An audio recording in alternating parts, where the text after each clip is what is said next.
एक छोटे से गांव में जहां हरियाली और प्यार ही सब कुछ था, वहां रहते थे दो लड़के, रामू और श्यामू। रामू एक गरीब लड़का, लेकिन उसका दिल सोना था। उसकी आंखें चमकती थी, जैसे उसने खुद खुशियों की खुशबू को महसूस किया हो। श्याम उसके बिल्कुल ऑपोजिट, एक समृद्ध परिवार से था। बड़ी हवेली, पैसे और सुविधाओं से भरा हुआ, लेकिन उसकी आंखें उदासी का भरा था, जैसे उसने दोस्ती की खुशी कभी नहीं देखी थी। एक दिन जब सूरज अपने पहले पहलू पर था, श्याम अपने नए साइकिल पर गांव आ रहा था।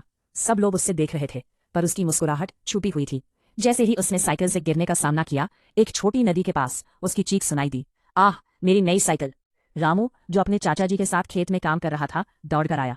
उसने श्याम को उठाया। अरे भाई, ठीक हो? चलो घर ले चलता हूँ। श्याम ने घबराहट से पूछा, तू कौन है?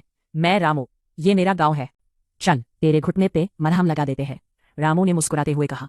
घर ले जाने के बाद चाचा जी ने श्याम के घुटने पर मरहम लगाया और रामू ने चाय पिया। श्याम ने जानने की कोशिश की, इतना प्यार? तुम लोगों के पास तो कुछ है ही नहीं। रामू ने हंसी से जवाब दिया, पैसा नहीं है, लेकिन दिल तो बहुत बड़ा है भाई। उस दिन से दोनों की दोस्ती की एक नई कहानी शुरू हुई। कबड्डी, गिल्ली डंडा, नाली में मछली पकड़ना और पेड़ पे चढ़कर फल तोड़ना। दोनों ने साथ में अनेक पल बिताए, और रामू ने श्याम को अपने घर का सिंपल खाना खिलाया। दिन ब दिन उनकी दोस्ती गहरी होती गई। श्याम को पहली बार एहसास हुआ कि असली खुशी पैसों में नहीं, साथ में है।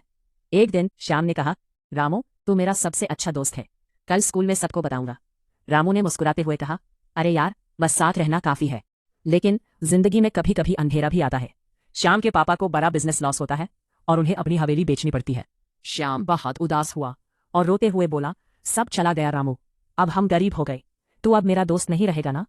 रामू ने उसे संभालते हुए कहा, पागल है क्या? दोस्त कभी गरीब अमीर देखता है क्या? चल मेरे घर आजा, हम दोनों मिलकर मेहनत करेंगे।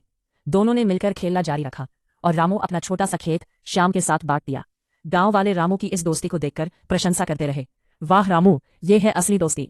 कुछ समय बाद श्याम के पापा को एक नई जॉब मिल गई, शहर में। श्याम ने कहा, मैं तुझे मिस करूंगा रामू।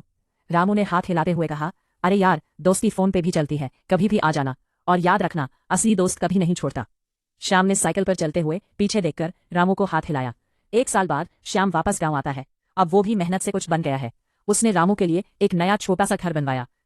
तूने मुझे सिखाया कि दोस्ती सबसे बड़ी दौलत है, श्याम ने कहा। रामू खुशी से बोला, बस तू साथ है, यही काफी है। इस कहानी से बच्चों, याद रखना, सच्ची दोस्ती पैसों से नहीं, दिल से निभाई जाती है। सच्चा दोस्त मुश्किल वक्त में साथ देता है। सच्ची दोस्ती की ताकत सबसे बड़ी होती है।